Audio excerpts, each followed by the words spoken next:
In beautiful Verona, where our play takes place, there are two families, both equally noble. From their old grudge there is an outbreak of new fighting, in which they stain their refined hands with fellow citizens' blood. A pair of ill-fated lovers from the deadly bloodlines of these two feuding households commit suicide. Their sad and tragic deaths put an end to their parents' fighting. Now, for the 2 hours in which we are on stage, we will present the story of their love and death, which was the only thing that could stop the family's rage. If we've left anything out of this prologue, just listen with patient ears.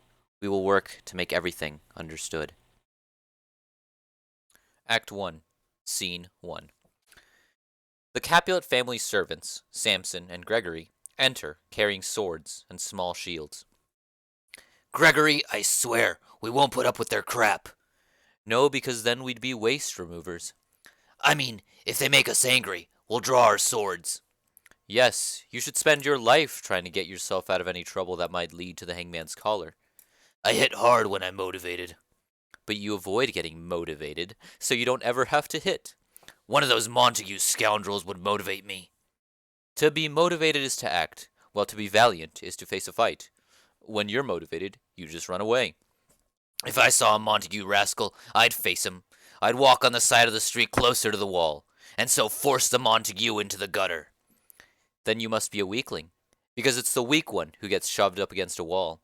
That's true, which is why women, being the weaker sex, get thrust up against the wall. So I'll push Montague's men into the gutter and thrust Montague women up against the wall. The feud is between our masters and us, their servants. It's all the same. I'll be the Montague's master. After fighting with the men, I'll be nice to the maids. I'll cut off their heads. You'll cut off the maids' heads? The heads of the maids, or their maiden heads. Interpret my comment in whichever sense you prefer. It's the maids you rape or kill who will have to sense it. The maids will feel me as long as I can stand upright. Everyone knows I'm a stud. It's a good thing you're not a fish, or else you'd be dried and shriveled, like salted hake. Draw your sword. Here come some Montague servants. Abraham and a fellow servant of the Montague family enter. I'll draw my sword out of its sheath. Fight them. I'll back you up. How? By turning your back and running? Don't worry about me. No, indeed, I do worry about you. Let's make sure the law is on our side by getting them to start the fight. I'll frown at them as they pass by. How they respond is up to them. No, I'll bite my thumb at them. That's an insult, and they'll be disgraced if they don't react. He bites his thumb. Are you biting your thumb at us, sir? I am biting my thumb. But are you biting your thumb at us, sir? To Gregory, so that only he can hear. Will the law be on our side if I say yes? To Samson, so that only he can hear. No. I'm not biting my thumb at you, sir, but I am biting my thumb, sir. Do you want to fight us, sir? Fight, sir. No, sir. If you do want to fight, sir, then I'm up for it. My master is as good as yours. But not better than mine. Very well then, sir. Benvolio enters. To Samson, so that only he can hear. Say better. One of our master's kinsmen has just arrived. Samson, to Abraham. Yes, my master is better than yours, sir. You're a liar. Draw your swords if you're men. Gregory, get ready to slash them. They fight. Benvolio takes out his sword. Break it up, you fools! Sheathe your swords! You don't know what you're doing! Tybalt enters. What? Have you drawn your sword to fight with servants? Turn around, Benvolio, and see the man who will kill you. I'm just trying to keep the peace. Put away your sword, or else use it to help me stop this fighting. You hold your sword drawn out and say peace. I hate that word, just as I hate hell, all Montagues, and you. Now let's fight, you coward. Benvolio and Tybalt fight. Veronese citizens enter, carrying clubs. Beat them down with your clubs, spears, and axes. Hit them! Down with the Capulets! Down with the Montagues! Capulet, in his nightgown, and Lady Capulet enter. What is this noise? Give me my longsword, now! You need a crutch! Why are you calling for a sword? Montague, with his sword out, and Lady Montague enter. Give me my sword, I said! Old Montague has arrived, and he's waving his sword just to spite me. You're a villain, Capulet! Lady Montague grabs his arm. Let go of me! Don't stop me! You're not taking one step to try to fight an enemy. Princess Scalus enters with his attendants. You rebels and enemies of peace, who curse your own weapons by turning them on your neighbors. Can they not hear me? Silence! You men, you beasts who can only put out the fire of your anger by spilling fountains of blood. I will torture you unless you drop your weapons from your bloody hands and listen to me, your enraged prince. Because of nothing more than a casual word from you, Capulet and Montague, 3 battles have raged in our city's streets. These battles have forced even Verona's elderly citizens to take off their dignified clothes and jewelry and instead pick up old and rusty spears in order to put an end to your fighting. If any of you Capulets or Montagues disturb the peace in the future, you will pay for it with your lives. Now, everyone, go home. Capulet, you come with me in order to hear what else I want from you. Montague, you come this afternoon to Old Freetown, where I deliver my judgments. Everyone else, leave this place right now, or I will have you killed. Everyone exits, except Montague, and Lady Montague, and Benvolio. Who stirred up this old feud again? Tell me, nephew, were you around when the fight began? Your servants were fighting Capulet's servants when I arrived. I drew my sword to try to stop them. Just then, the reckless Tybalt showed up with his sword drawn. He taunted me while swinging his sword through the air, which made a hissing sound. As we fought, more and more Capulets and Montagues showed up to join the battle. Finally, the prince came and stopped the fighting. Oh, where's Romeo? Have you seen him at all today? I'm happy he was around for this fight. Madam, my mind was troubled this morning, so an hour before dawn I went out for a walk. As I walked, I saw your son beneath the sycamore grove that grows near the western edge of the city. I walked toward him, but he noticed me and ran and hid in the woods. I assumed that he must be feeling the same way I was, and was looking for a place where he wouldn't be found. So I continued on, following my own inclination to not pursue Romeo, and ask him what was on his mind.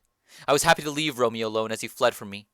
Besides, I was feeling so weary of company that even being with myself was with being one too many people. He's been seen at that spot on many mornings, his tears adding to the morning dew, and his deep sighs thickening the clouds in the sky. Then, as soon as the happy sun begins to dawn, my unhappy son comes home in order to hide from the light. He keeps to himself in his bedroom, shutting his windows to keep out the daylight, so that he can sit in an artificial night. His bad mood is likely to have a bad result, unless someone can give him good advice, and remove the cause of his sadness. My noble uncle, do you know what's causing his mood? I don't know, and he refuses to tell me. Have you done everything possible to get him to explain? I and many of our friends have tried to speak with him, but he insists on sharing his thoughts only with himself, though I don't know how good the advice is that he's giving himself. He keeps his secrets so completely that he's like a flower bud that can't open up to the air or sun, because it's been poisoned from within by the bite of a worm. If we could just find out the cause of his sadness, we'd try to help him as eagerly as we have tried to figure out why he feels sad. Romeo enters. Here he comes. If you don't mind, please leave us alone. I'll make him either tell me what's wrong, or else he'll just decline to tell me over and over again. I hope you're lucky enough to hear the true story. Come on, madam, let's go. Montague and Lady Montague enter. Good morning, cousin. Is it still that early? The clock has barely just struck 9. Oh my. Time goes slowly when you're sad. Was that my father who just rushed away? It was. What sadness is making Romeo's hours so long? Lacking the thing that would make the hours short if I had it. Are you in love? Out. So you're not in love. I am in love. But the one I love does not love me back. Oh, it is sad how love, which in theory seems like such a gentle thing, should in actual experience be so rough. How can love, which is supposed to be blind, force you to be able to do what it wants? Where should we eat? Noticing blood. Oh, my goodness. What fighting happened here? No, don't tell me. I already know. It was something that had a lot to do with hate, but even more to do with love. Oh, fighting love, oh, loving hate, oh, love that originates from nothing, oh, heavy lightness, serious frivolity, beautiful shapes smashed together to create an ugly chaos. Love is like heavy feathers, bright smoke, cold fire, sick health, waking sleep, the opposite of what it is. That's the love I feel, and since no one loves me in return. Are you laughing? No, cousin, I'm crying instead. But why, my good man? Because of the way love has oppressed your heart. That's how it goes with love. My own sadness is a heavy weight on my chest, and now you're going to add your own sadness to mine. The love you are showing me is only increasing my grief. Love is like a smoke made out of the sighs of lovers. When the smoke clears, love is a fire burning in the lover's eyes. But what if the love is thwarted? Then it is a sea made out of the lover's tears. What else is love? A wise madness, a sweet candy that makes you choke. Goodbye, my cousin. Wait! I'll come with you. If you leave me behind, you'll be insulting me. Oh, I'm not acting like myself. It's as if I'm not even here. This is not Romeo. He's somewhere else. Tell me seriously, who is the one you love? What? Should I cry out the name in a groan of sadness? Groan? Why, of course not. Just tell me who it is. You wouldn't ask a sick man to seriously write out his will. It would only make him feel worse. Seriously, cousin, I do love a woman. I figured that out when I guessed you were in love. Then you have good aim, and the woman I love is beautiful. My dear cousin, a beautiful target is usually the one that is hit the fastest. Well, now you've missed the target. She won't be hit by Cupid's arrow. She's like Diana, protected by the armor of chastity. She is immune to the weak and childish arrows of love. She ignores words of love, refuses to even let you look at her with loving eyes, or open her lap to receive golden gifts that would even tempt a saint. Oh, she's rich in beauty, but she's also poor, because when she dies, her beauty will die along with her. So she's sworn to live her life a virgin. She has. And in doing so, she wastes her beauty, because by living in chastity, she ensures that she will never pass her beauty on to her children. Oh, she's too beautiful and too smart to be allowed to gain entrance to heaven by making me despair. She swore never to love, and in that vow has sentenced me to a kind of living death. Listen to me. Stop thinking about her. Oh, then teach me how to forget to think. By letting your eyes wander, take a look at other beautiful girls. Such comparisons will only make her own beauty more obvious. It will be like the masks that pretty girls wear to hide their faces. When they hide their beauty, they make us think more of it. A blind man can't forget the precious eyesight he lost. Show me any beautiful girl. What good is her beauty, other than a reminder of a girl who is even more beautiful? Goodbye. You can't teach me to forget. I'll teach you how to forget, or else I'll die owing you the lesson. They exit. Act 1, Scene 2.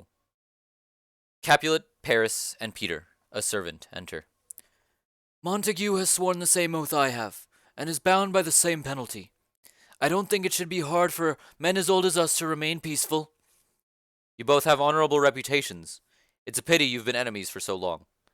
But now, my lord, how do you respond to my request? By repeating what I've said before. My child is still extremely young. She's not even 14 years old. Let's allow 2 more summers to pass before we consider her ready for marriage. Girls who are younger than your daughter have become happy mothers. Girls who marry that young grow up too quickly. All of my other children are dead and buried in the earth, and so all my hopes on this earth rest in her.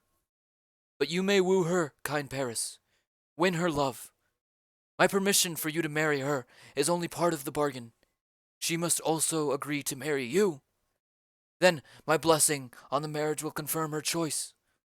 This very night I'm throwing a party that I've hosted for many years. I've invited many guests, many close friends. I'd like to invite you as a most welcome guest. At my humble home tonight, you'll see young women like stars that walk the earth and light the sky from below. Like all lusty young men, you'll be delighted by the young women who are as fresh as spring flowers. Look at them all, and choose whichever woman you like best. Amidst all these girls, you may no longer think that my daughter is the most beautiful. Come with me. To Peter, handing him a paper. Go, sir. Walk all around Verona. Find the people whose names are on this list, and tell them they're invited to my house tonight. Capulet and Paris exit. Find the people whose names are on this list. It's written that shoemakers and tailors should use each other's tools, and that fishermen should play with paint, while painters should play with fishing nets. But now I've been sent to find people on this list, and I can't read. I'll have to ask somebody educated to help me. Benvolio and Romeo enter. Come on, Romeo. Starting a new fire will put out the old one. An old pain is lessened by the arrival of a new one. If you make yourself dizzy, you can cure yourself by spinning in the other direction. A new grief will cure an old one. Stare obsessively at some new girl, and your former lovesickness will disappear. The plantain leaf is excellent for that. For what? For treating your injured shin. Why, Romeo, Have you gone crazy? No, though I'm bound more tightly than any mental patient is. And I'm locked in a prison without food. I'm whipped. I'm tortured. To Peter. Oh, good evening, good fellow. A blessed good evening to you. Excuse me, sir. Do you know how to read? Yes, I can read my fortune in my misery. Perhaps you've memorized it, but I beg your answer. Can you read anything you see? Yes, if I know the letters and the language. Oh, you speak honestly. Have a nice day. Stay, man, I can read. He reads the letter. Signor Martino and his wife and daughters. Count Anselmi and his gorgeous sisters. Vitravio's widow, Signor Placentio and his lovely nieces, Mercutio and his brother Valentine, my uncle Capulet and his wife and daughters, my fair niece Rosalind and Livia, Signor Valentio and his cousin Tybalt, Lucio and the lively Helena. That's quite a lovely group of people. Where are they supposed to go? Up. Where? To supper, to our house. Whose house? My master's house. Indeed, I should have asked you that earlier. Oh, I'll tell you so that you don't have to ask.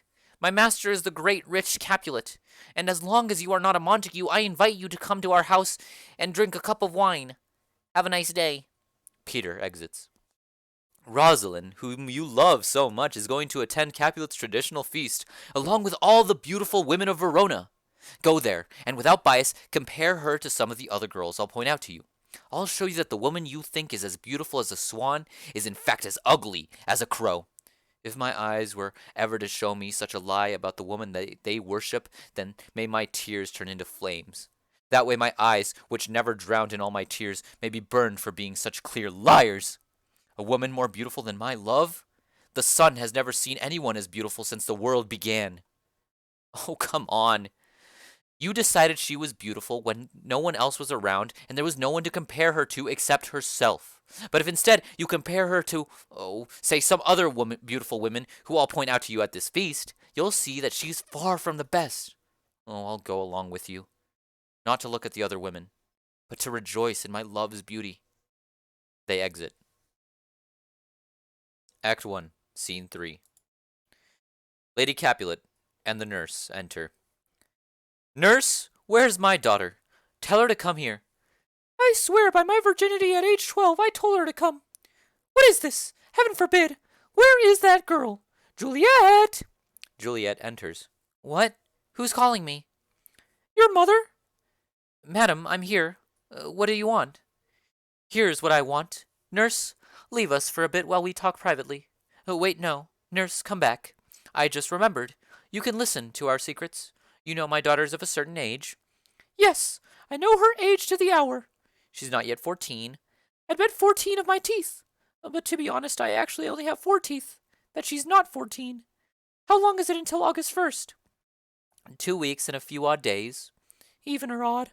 Of all the days in the year, she'll be 14 on the night of July 31st. She and my daughter Susan, God rest all Christian souls, were born that same day. Well, Susan died and is now with God. She was too good for me. But as I said, on the night of July 31st, Juliet will be 14. Yes, she will indeed. I remember it well. It's been 11 years since the earthquake. It was on the very day that she stopped nursing from my breast. I'll never forget it. I had put some bitter wormwood on my breast as I was sitting in the sun, under the wall of the Dove House. Your husband and you were in Manchow. Oh my, what a great memory I have. As I said, when Juliet tasted the bitter wormwood on my nipple, the pretty little thing got angry with my breast. That's when the earthquake hit, and the Dove House started to shake. You didn't have to tell me to get out of there. It's been 11 years since then. She could stand up by herself then. No. In fact, by then she could run and waddle all over the place. I remember, because just the day before she had cut her forehead. My husband, God rest his soul, was a jolly man. Picked Juliet up. Oh, he said, did you fall on your face? You'll fall backward when you grow up, won't you, Jewel? And by God, the pretty little thing stopped crying and said, yes, to watch a joke come true. Even if I live 1,000 years, I'll never forget it. Won't you, Jewel? He said. And the pretty fool stopped crying and said, yes. Enough of this. Please be quiet. Yes, madam. But I have to laugh when I think that the baby stopped crying and said yes. What's more, I swear she had a bump on her forehead as big as a rooster's testicle. It was quite a knock she took, and she was crying bitterly. Yes, said my husband. Did you fall on your face? You'll fall backward when you grow up, won't you, Jewel? And she stopped crying and said, yes. Please, nurse, I'm asking you to stop too. I'll be quiet. I'm done. May you receive God's grace. You were the prettiest baby I ever nursed. If I live to see you get married some day, my wishes will be fulfilled. In fact, marriage is exactly what I came here to discuss. Tell me, Juliet, my daughter, what do you think about getting married? It's an honor that I don't think about at all. An honor? If I weren't the only nurse you've had, I'd say you'd sucked wisdom from the breast that fed you. Well, you should start thinking about marriage. In Verona, girls from noble families who are younger than you have already become mothers. By my account, I was already your mother at around your age, while you remain a virgin. So, to be brief, the valiant Paris wants to marry you. What a man, young lady! He's a man as great as any other in the world. He's so perfect. It's as if he were sculpted from wax. Verona, in the summertime, has no flower as fine as him. He's a fine flower, absolutely a flower. What do you say, Juliet? Can you love this gentleman? Tonight he'll be at our feast. Look at his face and delight in his beauty. Examine how all the lines of his features combine to make him handsome. And what you can't see in his beauty, find by looking in his eyes. This wonderful, loving man lacks only a bride to make him perfect. As fish do not hide from the sea, neither should a beauty like you hide from a handsome man like him. Everyone thinks he's handsome, and whoever becomes his bride would be equally loved. You would share all that he possesses, and lose nothing by having him. Lose nothing? No! You'd get bigger! Men make women bigger! Answer me now. Can you love Paris? I'll look at him with the intent to like him, if looking at him moves me to like him. But I won't let myself fall for him any more than your permission allows. Madam, your guests are here, and dinner is served. Your guests call for you and Juliet, while the servants in the pantry are cursing the nurse. Things are getting out of control. I must rush off to serve the guests. Please, follow right after me. Peter enters. We'll follow you. Juliet, Paris is waiting for you. Go, girl, and look for the man who will give you happy nights at the end of happy days. They all exit. Act 1, Scene 4. Romeo, Mercutio, and Benvolio enter wearing party masks. 5 other men wearing party masks and carrying torches enter with them. Oh, what excuse will we make? Or should we enter without apology? It's no longer fashionable to talk that much. We're not going to announce our entrance with some guy blindfolded dressed up as Cupid, and carrying a toy bow in order to frighten the ladies like some scarecrow. Nor will we introduce ourselves with a memorized speech. They can judge us however they want. We'll dance for one dance, and then get out of there. Oh, give me a torch. I don't feel like dancing. Since I'm sad, I might as well carry the light. No, sweet Romeo, you have to dance. Not me, believe me. You've got on dancing shoes with nimble soles. My soul is made of lead, so heavy that it anchors me to the ground, and I can't move. You're a lover. Borrow Cupid's wings and use them to soar higher than the average man. I've been too strongly pierced by his arrow to soar. My wounded heart won't let me escape my dull sadness. I'm sinking under love's heavy burden. If you sink in love, then you're burdening it. You're putting too much weight on such a tender thing. Is love really so tender? To me it seems too rough, too rude, too unruly, and it pricks like a thorn. If love is rough with you, be rough with love. Prick love when it pricks you, and you'll beat love down. Give me a mask to put over my face. A mask to cover the mask I call my face. What do I care if someone sees my flaws? Let this mask, with its dark eyebrows, blush for me. Come on, let's knock and go inside. And once inside, let's all start dancing. Give me a torch to carry. Let those with light hearts dance. There's an old proverb that fits me perfectly. I'll hold a torch and watch. The game looks like fun, but I'm done with it. Come on! Dun is the color of a timid mouse. You're being as timid as a patrolman on night duty.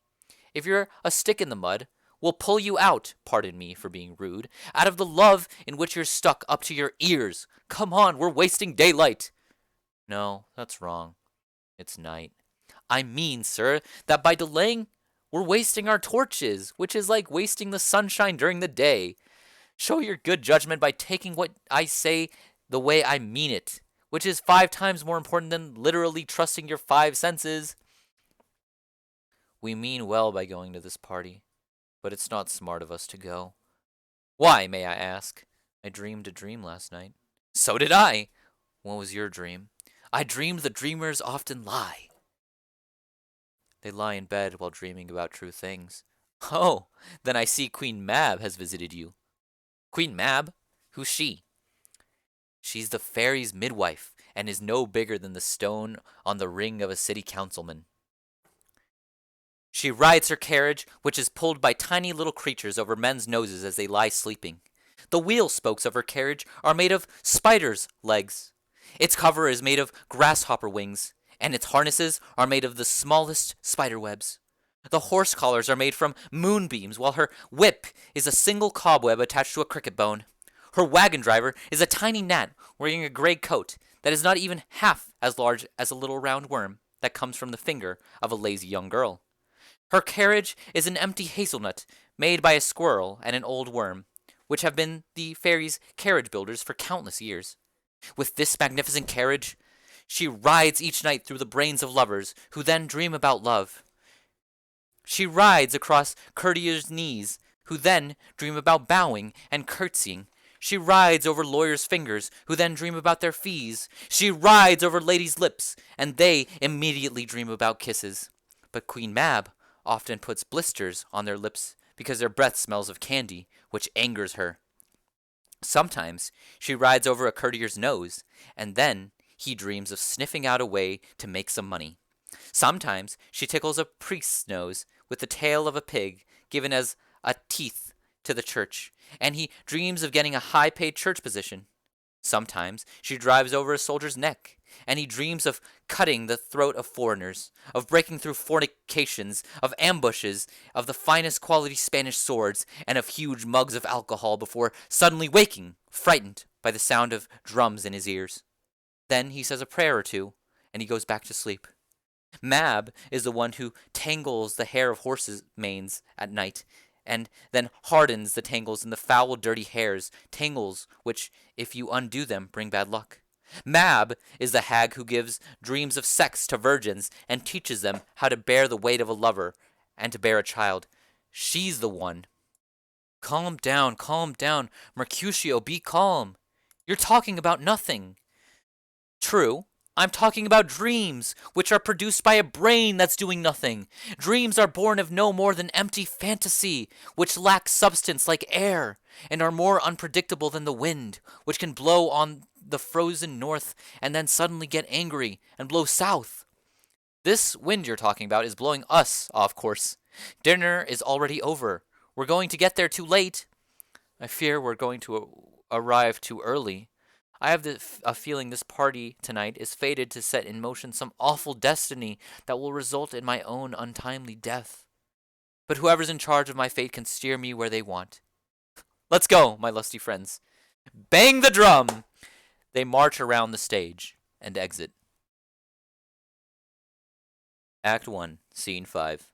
Peter and other serving men enter, carrying napkins. Where's Podpan, who's not helping us clear the table? Has he even moved or scraped a plate? When all the good manners are owned by just 1 or 2 men, and even those 2 are dirty, it's a bad thing. Clear away the stools, sideboards, and plates. My friend, save me a piece of marzipan, and if you love me, have the porter let in Susan Grindstone and Nell. Antony and Potpan! Yes, boy, I'm ready. You're being called for, asked after, and looked for in the great chamber. We can't be here and there at once. Be cheerful, boys.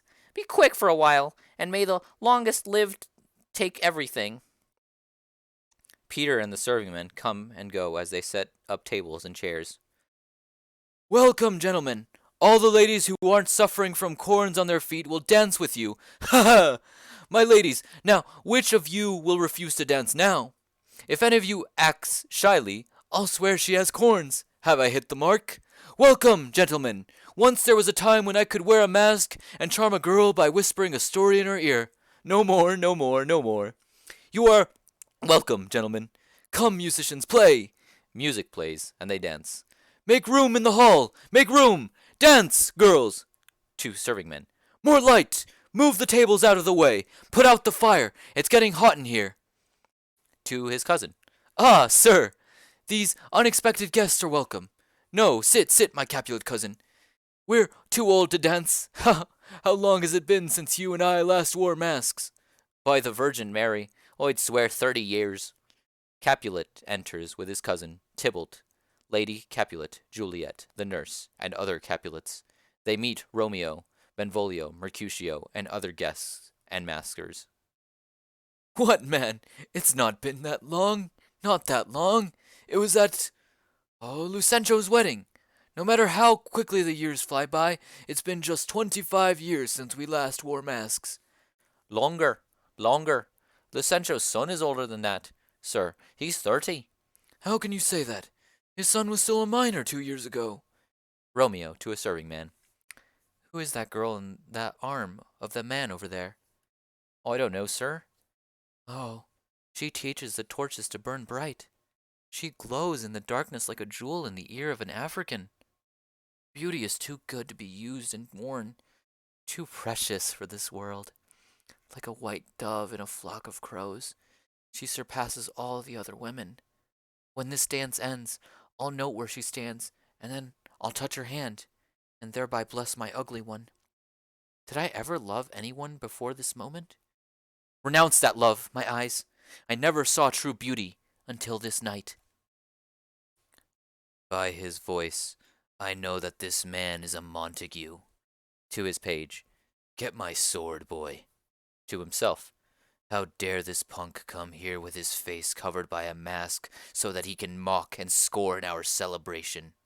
To defend the honor of my family, I don't think it would be a sin to kill him. What's all this, nephew? Why are you so furious? Uncle, that is a Montague, our rival. He's a rogue who's come here out of spite to scorn our celebration. It's young Romeo, right? That's him. That villain Romeo. Oh, calm yourself, gentle nephew. Leave him be. He holds himself like a gentleman of good manners, and, to be honest, everyone in Verona says that he is a virtuous and well-behaved youth. Not for all the wealth in this town would I insult him in my own house. Be calm. Pretend you never saw him. That is my command, and if you respect me, you'll stop with all these frowns, which is no way to behave at a party. It's the way to behave when a scoundrel like him shows up. I won't stand him coming here. You will stand him, boy. I say you will. Get out of here. Am I the master or you? Get out! You won't stand him. God save my soul. You'll start a riot among my guests, and you'll crow like a rooster, like you're the man. But, uncle, we're being dishonored. Come on. You're an impertinent boy. Is that really how you think it is? This silliness is likely to come back to harm you. I know what I'm doing, but you feel the need to contradict me? Well, I'll show you a thing or two. Well done, my dears. To the guests. To Tybalt. You're an insolent boy. Now go. Keep your mouth shut. To serving men. More light. To Tybalt. You should be ashamed of yourself. I'll make you be quiet. To the guests. Party on, my friends. The music plays again, and the guests dance. The blend of enforced restraint with my burning rage is making me tremble. Oh, I'll leave, but I'll make Romeo regret this prank, which at the moment seems to him like such great fun. Tybalt exits. Romeo, taking Juliet's hand. If I offend you by touching your holy hand with my own unworthy one, then my lips stand ready, like two blushing pilgrims, to smooth my rough touch with a gentle kiss. Good pilgrim, you are unfair to your hand. Your hand shows proper devotion by touching mine, just as pilgrims reach out to touch the hands of saints. Holding palm to palm is like a pilgrim's kiss. Don't saints have lips? And pilgrims, too. Yes, pilgrim. Lips they're supposed to use to pray. Oh, then, saint, let lips do what hands do. Pray. grant my prayer, or my faith will turn to despair. Saints don't move, though they do grant prayers. Then remain still, while I pray. He kisses her. Now your lips have cleaned the sin from mine. Then my lips now have the sin they took from you. Sin from my lips? Oh, how you urge me on to another crime. Give me back my sin. You kiss as if you studied how. They kiss again. Madam, your mother wants to speak with you. Juliet moves away. Who is her mother? Well, young man, her mother is the lady of the house, a good, wise, and virtuous lady. I nursed her daughter, who you were talking to just now. I tell you, the man who marries that girl will be rich. Romeo to himself. Oh, is she a Capulet? Oh, what a price I've paid. My life is now owned by the enemy. Benvolio to Romeo. Let's go, now, while everything is still perfect. Yes, it is still perfect now, but I'm afraid it will never be perfect again. No, gentlemen, don't leave. We have a bit of dessert arriving any moment. They whisper something to him. Is that so? Then I thank you, honest gentlemen. Good night. Bring more torches over here. Come on. Let's all get to bed. To his cousin. Ah, good sir, by God, it's late. I'm going to sleep. Everyone, except Juliet and the nurse, begins to exit. Come here, nurse. Who is that gentleman over there? The son and heir of old Tiberio. Who's the one going out the door? That, I think, is young Petruchio.